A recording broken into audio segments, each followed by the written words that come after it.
Wednesday, November 13th, and it's not just Damon Bruce. Plus, it is Golden Days as well with our good friend Cyrus. And I think, dare I even say, Cyrus and I have been strategizing on how we're going to bring this show to you. And I think Warriors Wednesdays is about to be something that you can start counting on at 11 a.m. If Cyrus can get out of bed, if his power stays on, I think we're going to be talking some Warriors. And, you know, I didn't know if it was going to be the type of season where we needed to dedicate a weekly show to this team.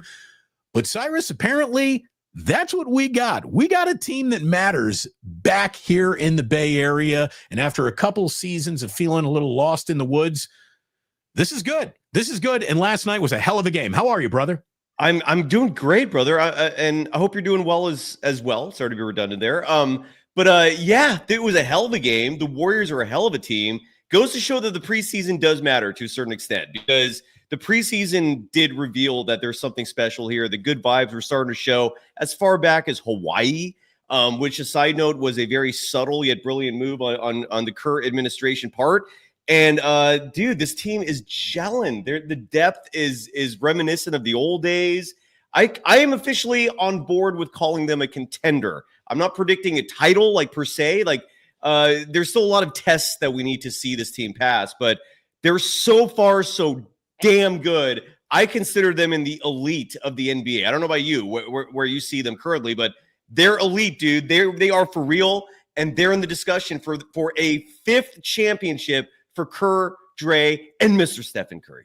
I don't know if I'm going to go there quite yet. I know, I hear you. After a couple of seasons where they kind of played a style of basketball that we all knew didn't even really deserve to be on the court with some of the NBA's true contenders and their better teams, I think they're approaching contender status again. They really are.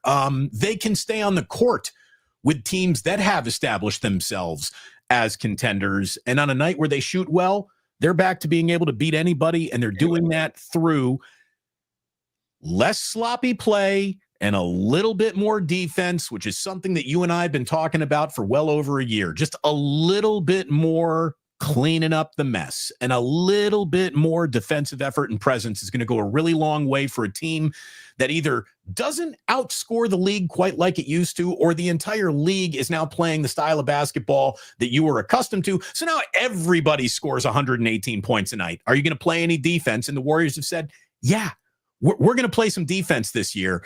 So there's a lot to like there. We can look at the in-season in its entirety. But Cyrus, something very special happened at Chase Center, the return of Klay Thompson. Oh, he was in town? Yeah, that happened. Okay. That's, and, wow, you know, when it's easy to joke about the NBA Cup. And I don't think that last night felt like a playoff game because it was an NBA Cup game. It had to do with Klay Thompson being back in the room. But both things stacked on top of each other really did turn that game into the first, like, okay, this feels like the first really big game of the year. And you normally don't get big games before you've had Thanksgiving dinner in the NBA. So hell of a night by the Warriors. And I tell you what, a tip of the cap to Raymond Ritter and his entire crew, the game night crew, the captain's hats. I thought Klay Thompson was coming here to sourpuss the entire night. And when he got greeted like that, he couldn't hide the smile, man. And I'm glad that Klay let himself enjoy the moment instead of fighting his nature to enjoy the moment in the name of I'm a competitor and I'm going to, you know, like enjoy yourself a little. And it looked like he did. Absolutely. And I don't think, like you said, I think you nailed it perfectly. It was a situation where Klay was trying to be all business and it was so transparent, man. You could see right through it. It was it was so obvious that he was trying his best to not get into his feelings. Dude's got feelings. It was a huge appeal of his time here was his authenticity, him being a real individual. What you see is what you get. And the moment, especially like, I'm so glad you gave props to Raymond Ritter because he's I believe senior VP of communication is his official title, but he's the head of communication. He's the head of PR. He runs everything behind the scenes when it comes to the whole fucking team. He's basically the general manager and coach as well. Raymond Ritter does it all. He's the best at what he does, not just in sports, but across all of mass media. And he's fantastic. And I'm glad you brought that up, because there was for people who missed it, when Klay first arrived at the arena about 3 hours before tip-off, like all the employees were there with those caps, and it was like a party. And the whole point of bringing that up is like what you said, man. Klay was trying to be all business. You can't. If you have a soul, he's a human being, and to have like 400 or 500 people all just welcoming you like that, as warmly, as happily as they were, you have to embrace that and get into it. Yeah, there was so much a sentimentality last night. There was so much in terms of just feelings and going back to the old days, nostalgia. It was fantastic, brother. I thought the Warriors handled it perfect. Yeah, it was a banner night for the organization. They nailed so many aspects. The welcome video, the crowd was awesome to give Klay the love he certainly deserves. And then all of a sudden, a basketball game breaks out. And boy, did the Warriors give their fans an awful lot to cheer for. Klay Thompson, you could tell he was fired up for that game. He was hitting shots and scored, he's averaging about 14 a night with the Mavericks. He was north of 20 last night. But boy, the difference between really, really, really good shooter and greatest shooter of all time was on full display. And watching those two guys go at each other, guarding each other, Klay trying to, put Curry in the blender with his size advantage, and then Curry with his handle and his speed advantage was making it tough on Klay, because Curry knows Klay doesn't move laterally like he used to. So the two of them going at each other was just a fascinating study. I mean, it's happened a billion times in practice, but we don't get to watch practice. We got to watch that last night, and the game within the game was fantastic. And if you don't mind me saying, just in terms of like game night skullduggery, I do mind. So stop. I'm kidding. How about the fact that, Klay came in here looking to do business, and they buttered him up. They softened him up. Like, you could say that was a really nice thing to do for the Warriors. It was a really nice thing to do for the Warriors. And I do think it helped them a little bit, you're coming here, Mr. Big Badass. Well, we're going to rub your belly and pat your head and make you a little comfortable before we even get going. I liked it. I liked it all. The Warriors, I think, gave him the love and the treatment that you need to give your opponent as well last night. Yeah, they softened the beast a little bit. Yeah, you're absolutely right, man. And going head to head, it was awesome seeing those two go at it, because like you said, it's not something we've ever seen. They've done it clearly, and the competitive fires were going. And just, I mean, look, Klay was 6 of 12 from 3. It was a big question mark whether or not the Klay that we're normally seeing now shows up, which is the one that's averaging approximately 15 points a game this year, down from 18 plus last year, or if Klay was actually going to live up to the hype and produce some theater. And boy, did he. And again, 22 points, 6 of 12 from deep. But then you have Stephen Curry, who was 5 of 12 from deep, but finished with 37 points, including that dagger at the end, which I think so far is the shot of the year. It went borderline perfectly. It was fantastic. So I'll just say this, Cyrus. We've watched this man win NBA championships. We've watched this man win a gold medal. I have never seen Curry react as emotionally to a made basket as the one that sent Captain Klay to the bottom of the sea last night. And you could just tell, amateur lip readers are all over the video. As a matter of fact, let me do the very best I can here. I saw the KNBR last night. I want to share this page with everyone. Let me make sure I'm actually sharing it. Boom. Here we go. Here is what Steph Curry had to say about what he said to the camera. So demonstratively last night, I think Rick Bucher is asking the question. I think I recognize Rick's voice here. There are a lot of amateur lip readers online trying to dissect what you were saying into the camera at the end after the night. What were you saying? I really have no idea. I gotta go look at it myself. That type of moment with all the angst, it was raw emotion. I really don't know what I said. I'll let you know, though. I don't shy away from what I said on the court. I have to go look at it again.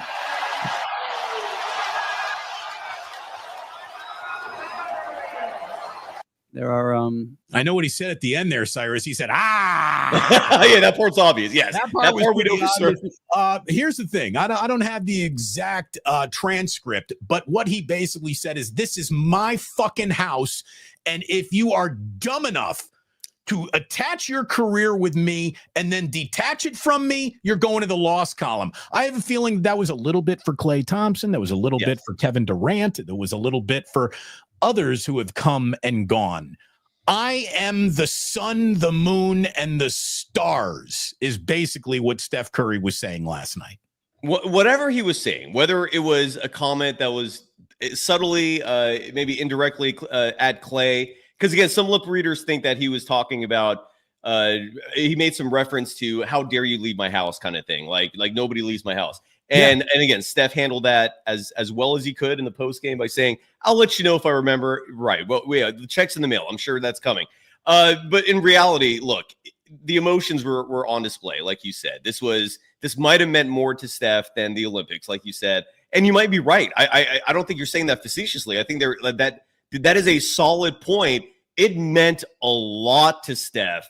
And I do think a part of them, we all have egos, must have been feeling something about Klay saying, "I need to go somewhere else." It's like, what? Like you're going to break this up because of your own personal interest? Like, you know what I think? Crazy. You know what I really think, based on just some of the comments we've heard from Steph about the start to this year and how there's no drama attached. I really think at the end, Steph Curry was ready for his splash brother to go somewhere else. Remember, Klay Thompson went from there are low maintenance players and there are no maintenance players, and Klay was a no maintenance player. The famous quote from Steve Kerr. He became a maintenance player. Big time. Yeah. He became a vibe suck, an energy drain. He became an inefficient shooter. And I do think that there were an awful lot of elements to last year where Klay was doing more harm than good. And I think that Curry knows enough about basketball and the Golden State Warriors to have recognized that too. I also think that Steph is very happy with the two-headed monster that is now DeAnthony Melton and Buddy Hield. And that's kind of where I want to go here, Cyrus. Again, last night was awesome. Incredible game.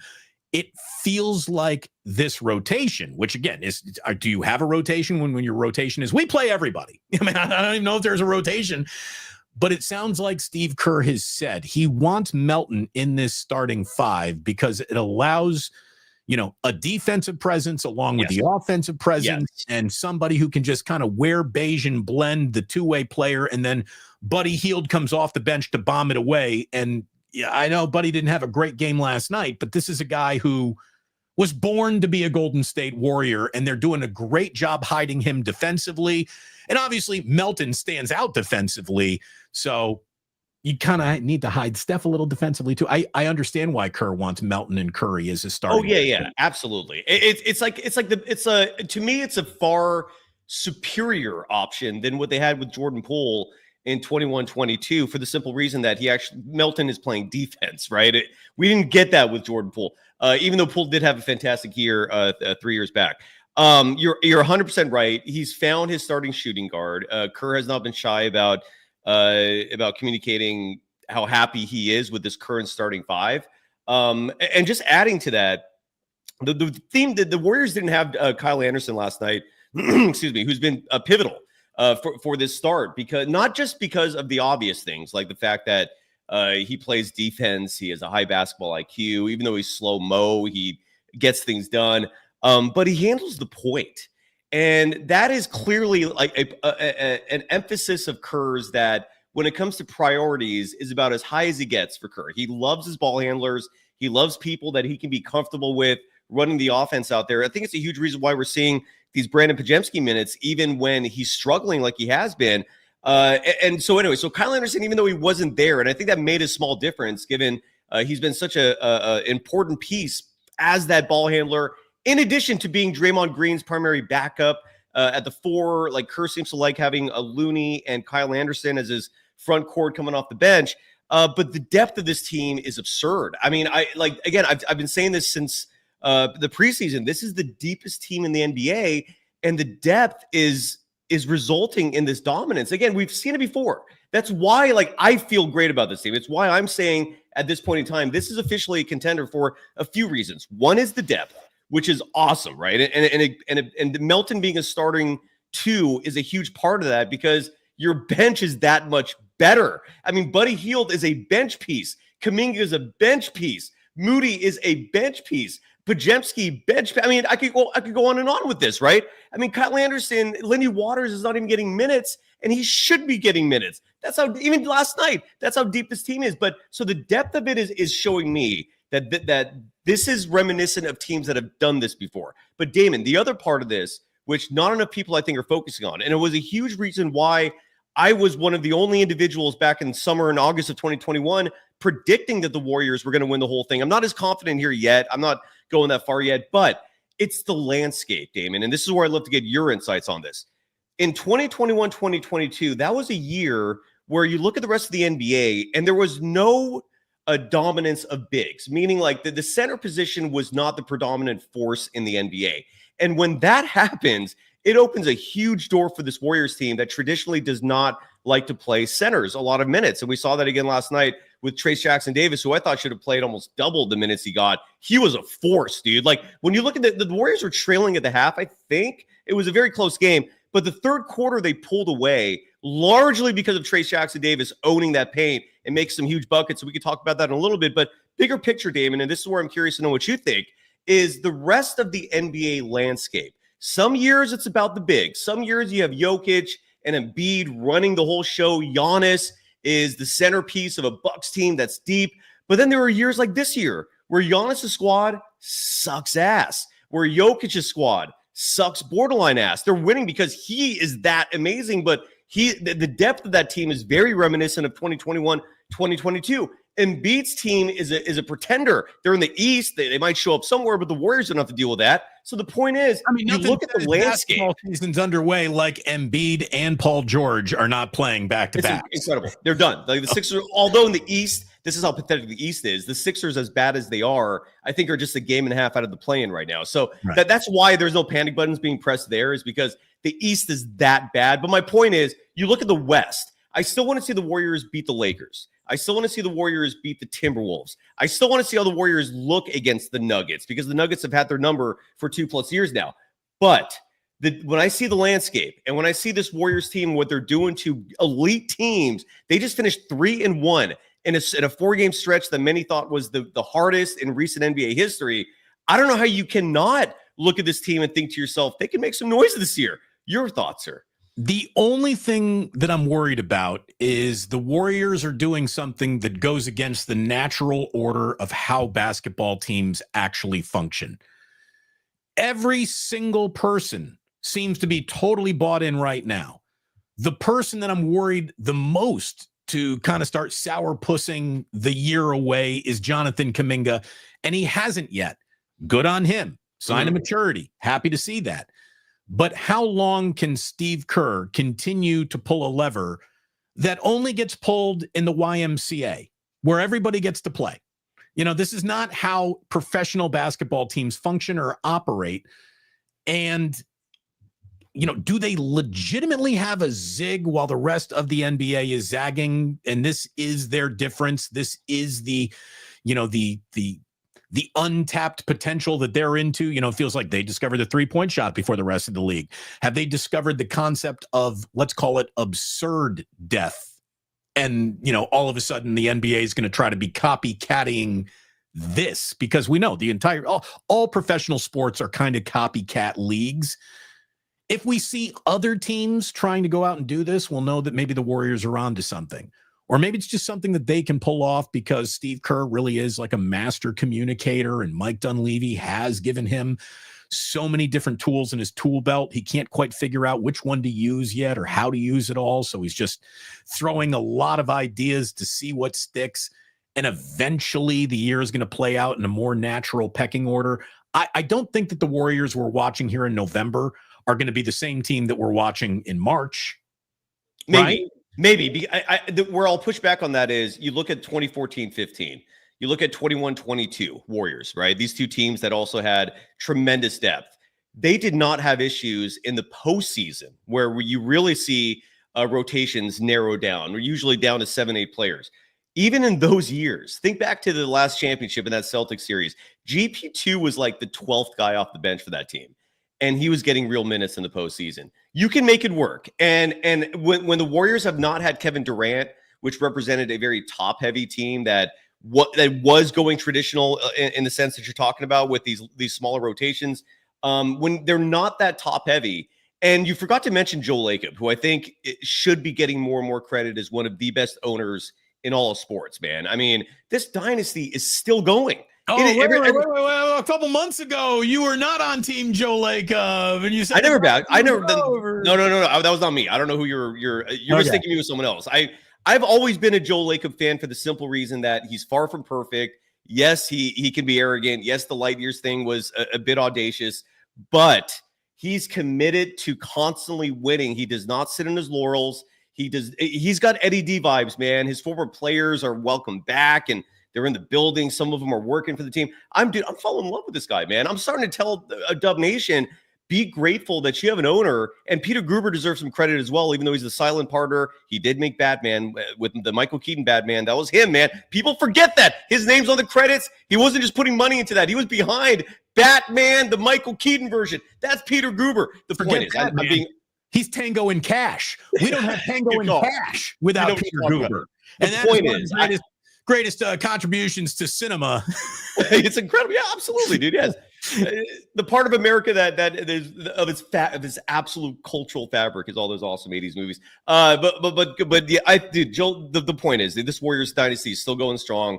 And I'm feeling damn good about them. I'm seeing the rest of the landscape. Again, I need to see them. The Lakers have been the thorn in their side for a long time, for 5+ years now, because even in 2022, the Warriors got to avoid the Lakers in that postseason run because I think AD got injured and then the Suns took care of business. I think that was the year. Anyways, the point is, this team's for real, man. I don't know if you agree or not. It sounds like you still want to wait and see, but dude, if they can beat Minnesota, Denver, LA, start getting your hopes up. This team might be real. Yeah, no, I mean, there's a whole lot more good than bad so far to a team that started 9-2, just went through a blazingly tough road trip with a 4-1 record. I mean, pretty impressive stuff all the way around. It really has been. Hold on. Sorry. By the way, we're about 22 minutes in, and we have yet to acknowledge the fact what's going on here. We're going to be bringing you Warriors Wednesdays now. Cyrus and I co-streaming on both channels here on Damon Bruce Plus and on Golden Days as well.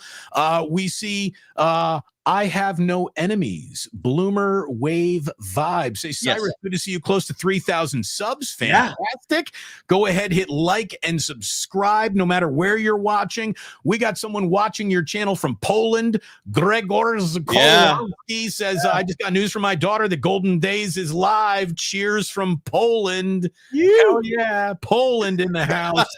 Always good to see. We got Japan in the house. I think we got Poland in the house. We got Ireland in the house. All of New Zealand. I get a crazy international audience, man. That's Warriors basketball for you. The NBA it's a global intrigue, dude. It really is, man. More international flair than ever before. And oh, by the way, the only problem with watching in Ireland or Poland or Japan means you're not in the Bay or in California where you can get yourself an Ike's sandwich. Go ahead and get yourself to Ike's. Sign up for that new Love Rewards program, and you start earning your way towards, free chips, free drinks, and you can be registered for a trip for two to New Orleans to a very, very large football game that'll be played there in the month of February. So check out Ike's and go get yourself a Guinness at the Dubliner West Portal. We've got some sponsors that we had. Look at Thank you, Vanna. Thank you, Vanna White, for pointing out our consonants and vowels. Look at that. Just like you're like a human parentheses right now. It's fantastic. And then we also want to tell you, I know Cyrus is going to tell you to go gamble somewhere. I'm going to tell you to gamble over at US and use promo code YouTube150 for 150% sign up bonus. I told you take the Warriors last night, and they covered by their chinny chin. They really did. Check out YouTube or use promo code YouTube150 when you check out BetUS, and obviously gamble responsibly. Now, Cyrus, tell us about your sponsors. I only have one. I'm getting there. It's a process, but and speaking of the bet last night, it was Warriors.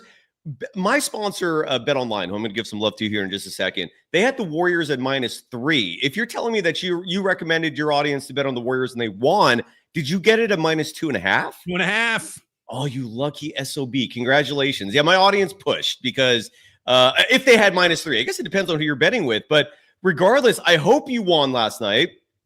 And if you did, I hope, and you won through my sponsor, congratulations, which is Bet Online, the world's most trusted betting platform and your number one source for online betting. From the earliest odds to in-game live betting, Bet Online provides you with all the action and the ability to watch the games as they happen with the largest selection of odds on everything from football, NBA, college basketball, NHL, UFC, MMA, and so much more. Head to Bet Online today to get in on the action with America's most trusted site for online wagering. Bet Online, the game starts here.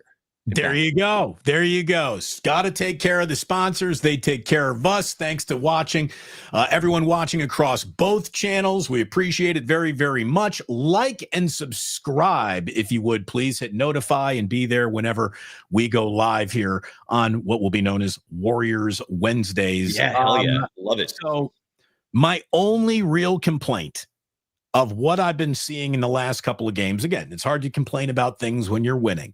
And Steve Kerr has seen the Warriors move into the win column by quick triggering Trace Jackson-Davis the last couple of games, but I still don't like the quick trigger, and I think that it is working against the Warriors in the long run more than it's helping them win, because I don't think that there's anyone who learns more on the job faster than Trace Jackson-Davis. This guy, I watched him 4 years at Indiana, get better by the game. And I think most Warriors fans would admit they've watched this guy improve almost by the game, if not by the week, by the month.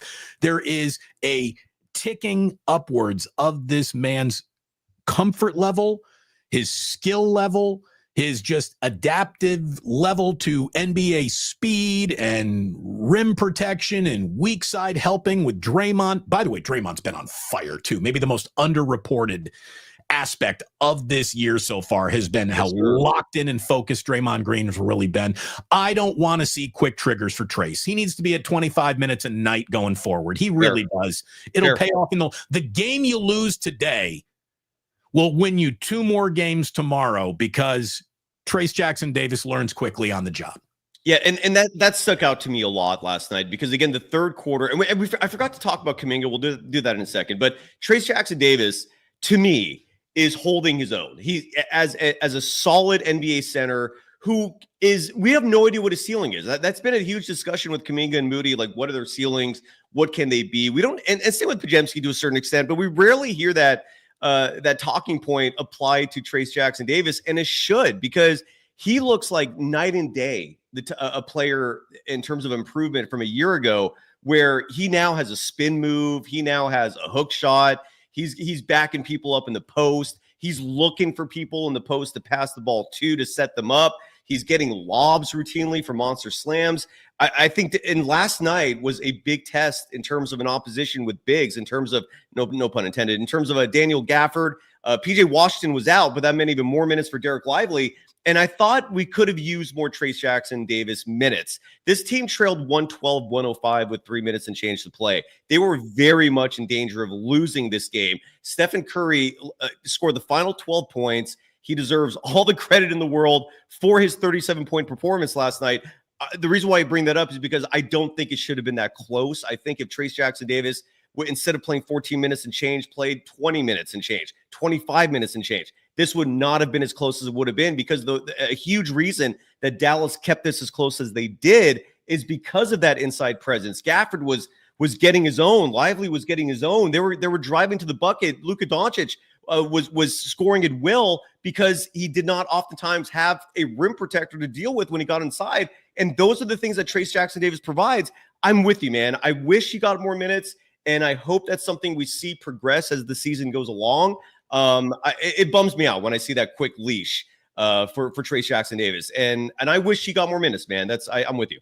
Look, the Warriors would have, I think, had a much more comfortable game last night had they handled their business from the free throw line. And free throwing has been, a little bit of an issue so far this year. They were 16 of 27 for just 60%. There are too many good shooters on this team for them to be shooting 60% from the line in any game. Agreed. Also, 14 of 41, 34% from downtown last night. So it wasn't an efficient night. Again, the Warriors didn't even have a particularly good night on the court on a night where everything that was happening felt like it was happening under the umbrella of all the emotion that comes with Klay's return and the NBA Cup, whatever the fuck that is. Here's the thing. Like, if it's making guys play harder and lock in a little bit more, I'm not going to argue with it. I don't like the courts. I like a simple basketball court myself. But okay, I know it's not for me. Other people really like these courts. Fine, great, lean in. Give me games that feel like they got consequence attached to them in November. Like, I dare you, NBA. And at least last night felt that way. Again, it wasn't because of the cup or the court or the unis or anything like that. It was because it was Klay. I mean, the cup thing is clearly aimed at the casual fan. It like you and I, it's this. Obviously, we see the gimmick here. I was watching anyways. I was going to watch anyways. I get it. And now look, $500,000, whether you are the average layman or you're an NBA player, is a lot of money. And you can. And last year, I think, was evident that these guys did care. The Lakers and the Pacers, you saw how much they declined after the tournament because they expended a lot of energy in November, which is not something we're accustomed to seeing. So it's for the casual fan, and I get it. It's a gimmick. It's cheesy. It's corny. But it also seems to be working to a certain extent in terms of generating interest in November. But I'm totally with you. Now, with that said, the players do seem to care. I mean, they do rise up. There is an increase in intensity with these cup games, and you're seeing like crazy upsets, like the Hawks beating the Celtics in Boston last night. Like, that should not have happened, and maybe it did happen because of the cup. Because Trae Young, and maybe not Trae Young, but he's got teammates, 13 of them, most of whom are not making anywhere near the money he's making. So they're looking at an extra $500,000 and thinking, I'm going to play harder for that, right? Like, the 12th man on the bench on the Hawks probably is looking at $500,000 and thinking, I really could use that. Right. So, if you're sitting there on a two-way deal, yes, that $500,000 is your whole year.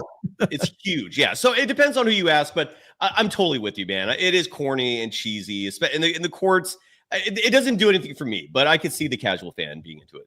Whatever. I mean, like, here's the thing. Activate the team, get these guys to play harder, and look, to me, more than anything else, the missing ingredient from regular season basketball is defense.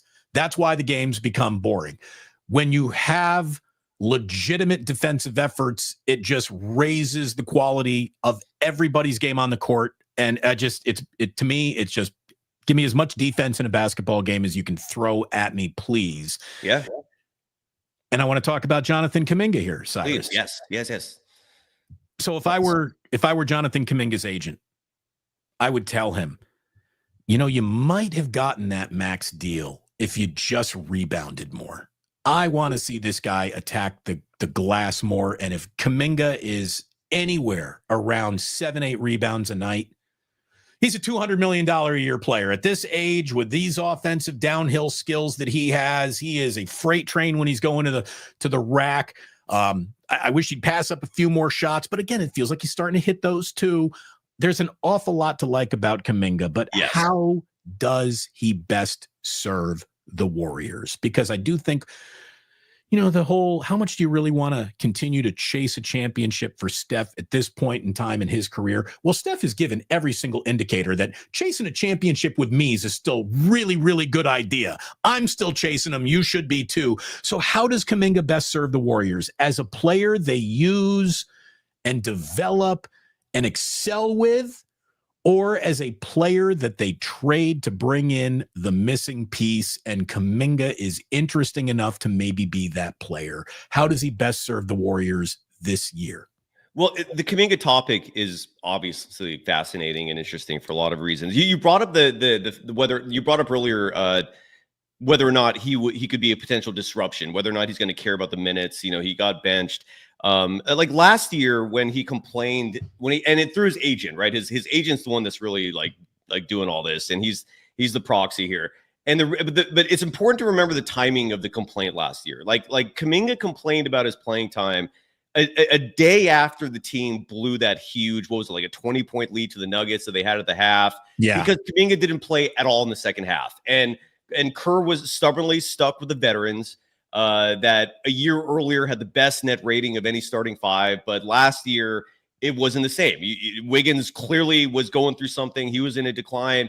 Kevon Looney is just not deserving of starter minutes at the five just because he can't defend other bigs. It is his one weakness, but it's a glaring weakness. Other bigs eat him up, man. They can back him up and just shoot over him at will, and there's not much you can do about that. And that's where he's a great rebounder, but he's not a great at his position defender. Absolutely. And now granted, he does make up for that with his perimeter defense, right? With the versatility, but when a traditional big can back him down and score at will, it's why he was out of the rotation entirely in the 2022 opening round against the Nuggets because he couldn't stop Nikola Jokic. Jokic was scoring at will against them. So point being, last year, that lineup wasn't working anymore, but Kerr, just wouldn't let go and went with it again, and they blew that huge lead to the Nuggets. And then the very next day, Kaminga complained, and I think the reason why his complaint worked is because it opened up a line of communication between him and Kerr. And I think what came out of that, which we all read in the reports, was that, and Kerr said this publicly, which is that he has an open door policy, and the failure on Kerr's part was communicating that to Kaminga. And Kaminga realized that, and they're both very copacetic now. When you talk about the negotiations of this offseason that fell apart, they weren't that far apart, meaning Kaminga wanted $30 million a year. I'm sorry, Kaminga wanted $35 million a year. The Warriors did offer 30. So they weren't that far apart to begin with. And what I'm thinking with the Warriors strategy here is let's not give him what he wants. We're close enough where if he makes up for whatever deficiencies we see, then we'll give him the extra $5 million a year. That's not a massive gap in difference of negotiation. And so I think the Warriors are waiting to see, like, what can this kid do with the incentive of fighting for that extra $5 million? And what we're seeing right now is something I love, which is why I think this team is real. Kuminga comes off the bench. He cares about winning, I think, much more so than the individual accolades. And right now, you're seeing Kuminga coming off the bench as part of that second unit that includes Buddy Hield, that includes Podziemski. And again, we should probably spend a minute or two talking about him because he's really struggling. But then you got these other bench pieces like GP2, who should or should not be playing. That's a whole other discussion as well. But the point is, the bench is deep. Buddy Hield and him particularly are awesome as a duo. Like, those two are subtly like taking the league by storm. That's a duo that I think should be talked about more as well. But the point is, Kuminga's coming off the bench, but he's finishing games in the same way that you're starting to see this team kind of develop an identity, in the sense that their starting lineup seems to be set. Their closing five is starting to get set too. And that closing five includes Steph, Draymond, Wiggins. Kaminga has pretty much cemented his role as part of that closing five. And then who the fifth is, it could be Buddy, it could be Melton. I don't know if that part's been secured yet, but the fact that Kaminga is closing games, right. What do you need? He's not. Do you need a bucket or do you need a stop? That's the difference. And he's not making the Warriors regret it. He's closing games and they're winning sometimes because of it. He was huge in that Thunder game. I mean that his impact has been profound. He seems to be comfortable with this current role where he's getting his minutes. He got 27 last night. He's finishing games. I don't think, look, if this continues, any talk of a trade should probably be shut down, because why disrupt this? Like, why ruin a great thing, right? So my whole point is, to summarize, sorry to talk so long, I think Kaminga is at a good place right now. I think we're just going to see an improvement since that 3-game start to the season that was not great. He started off, it looked like he was in his head. Maybe it was because of those negotiations. I don't know. But the point is, after those first 3 games, he's settled down. He's giving you 15 to 20 a night. Last night, I think, like 5 or 6 boards. So he's not getting the 7 or 8 you asked for, but at least he's getting 5 or more. I think 5 to me is a good number where you can be satisfied with Kuminga's production. And he's shooting well outside now. He was 40% from 3 last night. So I'm loving what I'm seeing, man. What about you? I like it. I mean, I really do. Just to me, Kaminga is the guy that could make maybe Andrew Wiggins expendable. Yes. But then Andrew Wiggins, who could fetch you more, Wiggins or Kaminga? Kaminga because he's younger, probably. But then again, you have a controlled price point on Wiggins where there is a whole world of expenditures attached to if you traded for Kaminga. So who would be the trade partner? What would be the piece? How would it all fit? Again, I'm not looking to pull anything apart. It's been a nice start, but just down the road thinking, I think you got to think of these things. I'll say this about Wiggins. He doesn't rebound like he should either, but boy, he is playing better defense than he's played since the Celtics series. I mean, in the NBA Finals, he has really been locked into. The whole team has been locked in defensively. That clearly was the Steve Kerr mandate. And I don't know if this is Jerry Stackhouse showing up as the new defensive coordinator. He was part of it. He was part of it. Yes. I think he is. I think he is, Cy. And he is. And well, because Damon, I broke the story on Golden Days a couple of weeks ago that Draymond Green in the third or fourth game of the season was benched. I don't know if you remember that. Like, he was benched at the final 8 minutes of a game that I think they eventually lost. And we don't see that ever. Like the only time I remember Draymond Green getting benched was the 2022 NBA Finals. And I think it was one of the games against the Celtics. And it was eye-opening, but it was needed. He wasn't playing his best. And that's the only memory I have of Draymond Green being benched until this season. And that was almost entirely a Jerry Stackhouse decision. He is a badass. He is getting in every player's ear, Draymond included. Draymond is respecting it. He likes that level of coaching. Dude, he has his impact. And Terry's thoughts. I think on the offensive side, you're seeing some subtle adjustments to simplify things. And that's like the pick and roll is a lot more predominant. Draymond Green's usage rate is back up to what we were seeing a few years ago when he was playing the point guard role. Well, we've kind of missed that the last 2 years. Offensively aggressive Draymond. Yes. Don't get it enough. And I don't mean aggressive with the pass, aggressive with the right play. Go to the fucking rack, man. Yes. Go. Just go. And he's doing it. And by the way, let me just say, I don't like the result of Chet Holmgren's serious injury. Like, I mean, he's hurt his hip bad. He's going to miss a couple months. Yeah. He's going to be out for the year, probably, realistically. I mean, 8 to 10 weeks before they just figure out what they're dealing with. I think he's done for the year, but that's anyway. Sorry to interrupt. Go ahead. No, the move that ended up being the move that hurt Holmgren was the single most aggressive move to the rack I have seen from Andrew Wiggins, with a defender standing between. Because Wiggins will go hard to the hole on a fast break and there's nobody there, and he shows you what an athlete he is, and you're like, fuck, do that all the time. For him to have just run straight up Chet Holmgren's chest to go to the rack, to me, is just one of those like, ooh, haven't seen that on Andrew Wiggins in a while. That is a good sign for, again, this team just being bought in, locked in.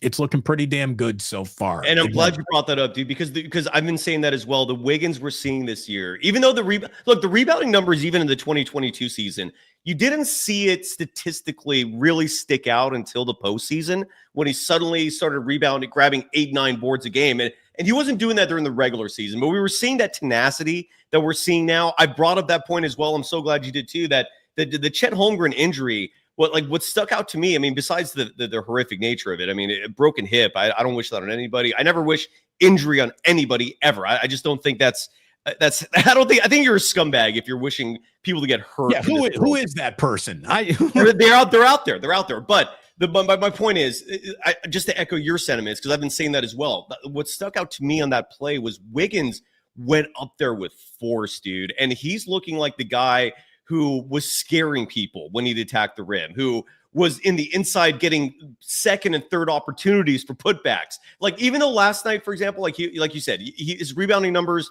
weren't there. He had 3 rebounds total, 8 points, 4 assists. He was 0 for 3 from deep. But even though Luka Doncic ate his lunch, I mean, Doncic had 31 points in this game. He got those 31 points in 41 minutes. And he was 2 of 10 from 3, and a lot of that was Andrew Wiggins, man. And I'm sure you remember as well as I do how Wiggins played Doncic in the Western Conference Finals back in 2022. That was also very reminiscent. Yeah, the Wiggins of old is back in a lot of ways, and that's why I don't want to trade anything. Like, I'm looking at this team right now, and I'm thinking, yeah, I mean, they could probably use an upgrade at the center position, but Kerr doesn't use that position anyway. So what would be the point? Like, right. at this point, I kind of just want to sit back. But Kaminga, in terms of a trade piece, and this could be a good discussion. It's been discussed, but I don't think it's tired. Like some people would be willing to trade him for Jimmy Butler. I'm not there. Like I don't think you trade Kuminga for Butler. If it's Giannis Antetokounmpo, yeah. And now we can talk. Now we can talk for sure. Brandon Podziemski at the end of this year will be what to the Golden State Warriors? Because I'm trying to figure it out. There's a lot I like, and when his shot isn't falling, give me Melton, give me GP2, get him off the court when his shot's not falling. Dude, or give me Moses Moody, because Moody to me is deserving of more than 11 minutes 55 seconds, which is what he got last night. Yeah, the Podziemski thing. Here's the alarming thing about Podziemski, and all you can hope for is that it's whatever the issues going on with him has to do with the mask, has to do with the fact that he missed a game and a half because of dizziness, and we never got a really detailed explanation as to what went behind that. And part of me wonders if it's a complication from maybe he got a concussion from the nose breaking. I don't know, man. There's some mystery clouding Podziemski and his struggles right now and his health issues, but he has admitted that he hates the mask. He's used that word. And what concerns me with Podziemski that I'm seeing on the court is not so much the shooting, which you're right. The shot needs to at some point start falling, and he needs to drastically improve his 3-point shooting percentage, which is abysmal. I mean, I want to look it up right now, but off the top of my head, I think it's below 20% on the year so far, and that's just unacceptable. That's unacceptable. But the part of his game that concerns me right now is the net rating aspect, because even when he would have games where he was not contributing, you'd still look at the box score and look at his net rating and go, wow, he was a plus 15. Like, wow, he led the Warriors in last year. Like, he's a winner. But that is the part of at least the stat sheet that has also been negatively affected, where last night he was a minus 19. I think the previous game it was something similar to that. That part of it, if he's not playing winning basketball out there, if he's hurting you and not helping you, you got to take him out. I mean, then you got to bench him and wait until he's better, or figure out whatever issues are going on, because a minus 19, that's not justifiable for minutes. Look, and he's an all courts guy. You know, he's good for half a block, almost a steal a night. He is a decent rebounder. He can see the court. He can set up plays, but he's shooting 21.6% from downtown. Oh, that's not good. That is just not good, especially when you got a bench full of shooters. Yes. You know, the greatest shooter of all time, Buddy Hield, wherever he ranks in that conversation right now. Up there. Yeah. There are very few guys, and this was the beauty of Klay Thompson. There are very few guys who can stand on a court with Curry at any point in time and be like, well, for tonight anyways, I'm the best shooter on the planet, because it's always Steph Curry. I will say this, man. No, you're right. It is Steph Curry, but I will say this. It's making there's definitely a second look being taken place in terms of the Lowry Markkanen trade, any other trades out there. If Brandon Podziemski was holding up the Warriors getting Lowry Markkanen, boy, oh boy, man, are you having some regrets about that? But it's early. It's early. I don't want. I'm sorry for even bringing that up, but this is why people watch when we start talking about the Warriors. Cyrus, this was a hell of a show. I think we got a hell of an idea on Wednesdays, because look, everyone who's wanting their football fix, Kruger and I on Wednesdays bring you a wake up from 9 to about 11:30, and then, or 10:30, I should say. And then Cyrus and I are going to come on and co-stream Warriors Wednesdays here on the Plus and on Golden Days as well. And let's just kind of take a little look ahead at the fact that Friday, you got the Memphis Grizzlies and John Morant coming to town. Yeah. And then it'll be the first game at the Intuit Dome down on Monday next week, taking on the LA Clippers. And then on Wednesday, on Warriors Wednesday, start your day with yours truly and Cyrus, and end your night with Warriors Hawks at Chase Center. By the way, after that, just to wrap up next week, they're at New Orleans and then at San Antonio. And all I can tell you is that the news this morning breaking about Greg Popovich is, a little bit more serious than some had maybe thought. Greg Popovich had a mild stroke, which is someone who's had a mild stroke And I think my mild stroke was a lot more severe than Greg Popovich, because I was in the hospital for 22 days working with physical and occupational therapists. They're saying that Greg is going to make a full recovery and get full returns. I certainly hope so. But this is the oldest head coach in NBA history who has won more games than anyone in NBA history. I don't know if we're going to get too many more seasons of Greg Popovich beyond this season. I just wish him a speedy recovery. Again, things matter when they're personal. Stroke issues are kind of personal to me. Yeah. And me too. I mean, my mom had a major stroke. My grandfather died of a major stroke. So it's an issue for me too, man. I'm with you, and let's hope he's okay. And indeed, how old is he, by the way, right now? I mean, you're right. He's 75, man. He's like 75. Okay, I thought he was actually older than that. Okay, so yeah, that's not young, man. That's not young. No. But yeah, let's hope he's okay. They took a look at me having my stroke. They saw how overweight I was, and they're like, well, at least you're young. That's still, Damon, the fact that you went through that is still one of the most shocking things I've ever seen. And it's crazy, man. Like we're only a few years apart, I think, in age, and you should not be. Was it a weight issue? Is that what it was? It was just No, it was cholesterol. I mean, again, cholesterol is kind of a weight issue too. I've always been about 30 pounds overweight my entire life. I've always had high blood pressure, which I've always said, hey, it's normal for me. High blood pressure is normal for me. And a doctor once said, hey, that might be normal for you, but it's not normal for a human, which you also are. So, okay. Like you're not an ape. You're not an elephant.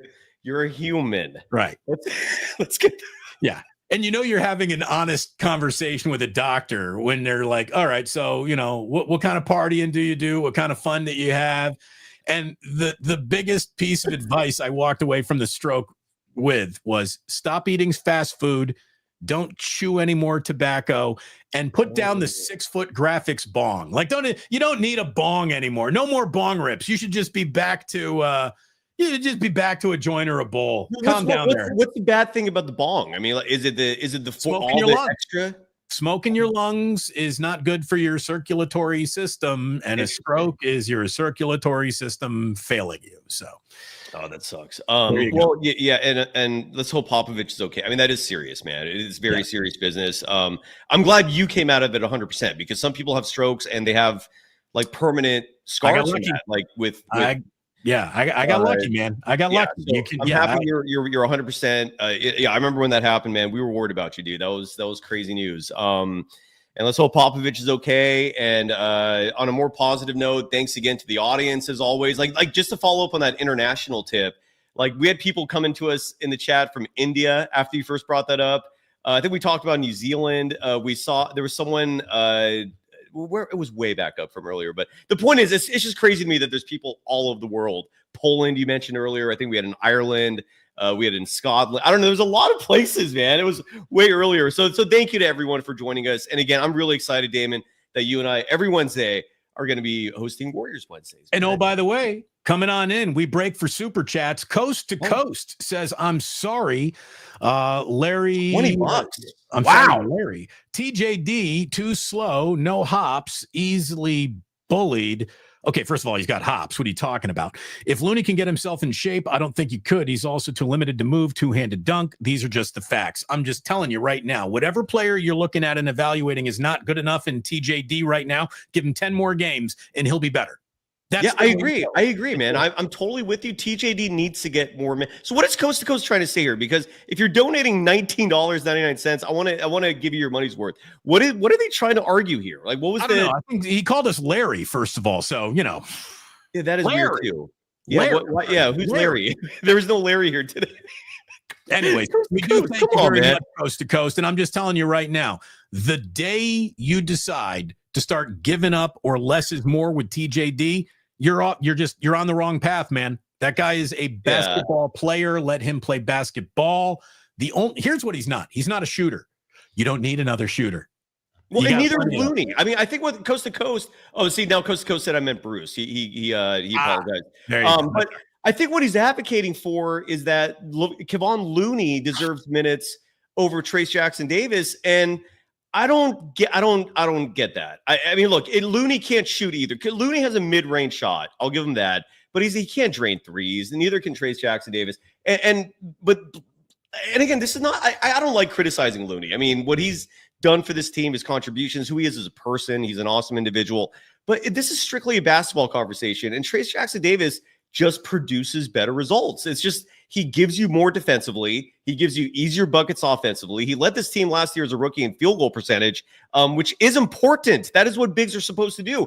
I don't see any flaws in his game as a big. Like, bigs aren't supposed to be draining threes. So coast to coast, we'll have to agree to disagree. He's not a prototypical big, but he's exactly the kind of big that the Warriors need. Yes, 1,000%. By the way, you froze. Is that me or is that you? I can't tell. No, that's me. I did freeze. I froze with like a really pissed off look on my face. I looked so grumpy. I have no idea why I froze. Hey, guess what? When it's time to freeze, it's time to go. Thank you, everyone, for watching. Thank you. I swear to God, I love you, man. I love that it froze with that look, dude. You're just angry. I love it. We're fired up. Woo! Do I fired up, or do I look like I'm sitting on the toilet? I don't even know. That's about it, folks. Thank you so much for watching. It was great to have you here, and please do remember that sports don't build character. They reveal it. And like that, they're gone.